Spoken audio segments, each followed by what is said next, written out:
হরে কৃষ্ণ, রাধে রাধে। সকল সাধুগুরু বৈষ্ণব চরণে আমার শতকোটি প্রণাম জানাই। ননীগোপাল সোনার লীলাকথা চ্যানেলে সবাইকে স্বাগত জানিয়ে আজকে বরুথনী একাদশী ব্রত মাহাত্ম্য কথা পাঠ করব। আপনারা মনোযোগ দিয়ে শ্রবণ করুন। সর্বশ্রেষ্ঠ একাদশী ব্রত। এই একাদশী ব্রতের অনেক অনেক মহিমা, একাদশী ব্রতের অনেক পুণ্য প্রভাব রয়েছে। এই জন্য আমাদের এই সর্বশ্রেষ্ঠ একাদশী ব্রত পালন সবার করা উচিত। বরুথনী একাদশী ব্রত মাহাত্ম্য কথা আমি পাঠ করছি, আপনারা মনোযোগ সহকারে শ্রবণ করুন।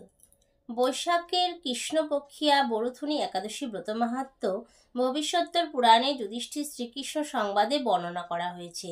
যুধিষ্ঠির মহারাজ শ্রীকৃষ্ণকে বললেন, হে বাসুদেব, আপনাকে প্রণাম। বৈশাখ মাসে কৃষ্ণপক্ষের একাদশী কি নামে প্রসিদ্ধ এবং তার মহিমাই বা কি, তা কৃপা করে আমাকে বলুন। শ্রীকৃষ্ণ বললেন, হে রাজন, ইহলোক ও পরলোকে বৈশাখ মাসে কৃষ্ণপক্ষী একাদশী বরুথিনী নামে বিখ্যাত। এই ব্রত পালনে সর্বদা সুখ লাভ হয় এবং পাপ ক্ষয় ও সৌভাগ্য প্রাপ্তি ঘটে। দুর্ভাগা স্ত্রীলোক এই ব্রত পালনে সর্ব সৌভাগ্য লাভ করে থাকে। ভক্তি ও মুক্তি প্রদানকারী এই ব্রত সর্ব পাপ হরণ এবং গর্ভবাস যন্ত্রণা বিনাশ করে। এই ব্রত প্রভাবে মান্ধাতা, ধুন্ধুমার আদি রাজারা দিব্যধাম লাভ করেছেন। এমনকি মহাদেব শিবও এই ব্রত পালন করেছিলেন। 10,000 বৎসর তপস্যার ফল কেবলমাত্র এক বরুথনী ব্রত পালনে লাভ হয়। যে শ্রদ্ধাবান ব্যক্তি এই ব্রত পালন করেন তিনি ইহলোক ও পরলোকে সমস্ত প্রকার বাঞ্ছিত ফল লাভ করেন। হে নৃপশ্রেষ্ঠ, অশ্বদান অপেক্ষা গজদান শ্রেষ্ঠ। গজদান থেকে ভূমিদান, তা থেকে তিলদান, তিলদান থেকে স্বর্ণদান এবং তা অপেক্ষাও অন্নদান শ্রেষ্ঠ। অন্নদানের মতো শ্রেষ্ঠ দান আর নেই। পিতৃলোক, দেবলোক ও মানুষেরা অন্নদানেই পরিতৃপ্ত হন। পণ্ডিতেরা কন্যাদানকে অন্নদানের সমান বলে থাকেন। স্বয়ং ভগবান গোদানকেও অন্নদানের সমান বলেছেন। আবার এই সমস্ত প্রকার দান থেকেও বিদ্যাদান শ্রেষ্ঠ, কিন্তু এই বরুথনী ব্রত পালনে সেই বিদ্যাদানের সমান ফল লাভ হয়ে থাকে। পাপমতী যেসব মানুষ কন্যার উপার্জিত অর্থে জীবন ধারণ করে, পুণ্যক্ষয়ে তাদের নরক যাতনা ভোগ করতে হয়। তাই কখনো কন্যার উপার্জিত অর্থ গ্রহণ করা উচিত নয়।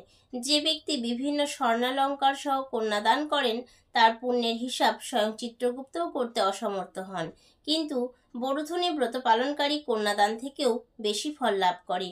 ব্রতকারী ব্যক্তি দশমীর দিন কাঁসার পাত্রে ভোজন, মাংস, মসুর, ছোলা, শাক, মধু, অন্নের প্রদত্ত অন্নগ্রহণ, 2 বার আহার ও মৈথুন পরিত্যাগ করবে। দ্রুতক্রীড়া, নেশাজাতীয় দ্রব্য, দিবানিদ্রা, পরনিন্দা, পরচর্চা, প্রতারণা, চুরি, হিংসা, মৈথুন, ক্রোধ ও মিথ্যা বাক্য একাদশীর দিনে বর্জনীয়। কাঁসার পাত্রে ভোজন, মাংস, মসুর, তিল, মধু, মিথ্যা ভাষণ, ব্যায়াম, 2 বার আহার ও মৈথুন এইসব দ্বাদশীর দিনেও পরিত্যাজ্য। হে রাজন, এই বিধি অনুসারে বরুথনী ব্রত পালনে সকল প্রকার পাপের বিনাশ এবং অক্ষয় গতি ফল লাভ হয়।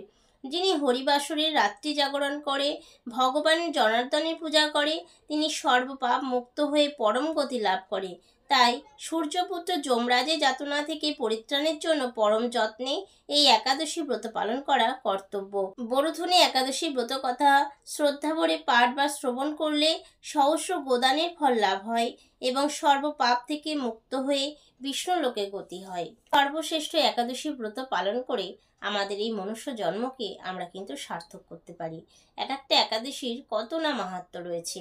এই একটা একাদশী ব্রত পালনে আমাদের সহস্র গোদানের ফল লাভ হয় এবং সর্বপাপ থেকে মুক্ত হওয়া যায় এবং বিষ্ণুলোকে তার গতি হয়। এত সুন্দর একটা সুযোগ ভগবান আমাদেরকে দিয়েছেন এই মনুষ্য জীবনে, সেগুলো আমরা যদি হারিয়ে ফেলি সেই ব্যর্থতা আমাদের। সবাই খুব ভালো থাকবেন, সুস্থ থাকবেন এবং নিজেও একাদশী করুন, অপরকেও একাদশী করতে উৎসাহিত করুন। হরে কৃষ্ণ, হরি বল।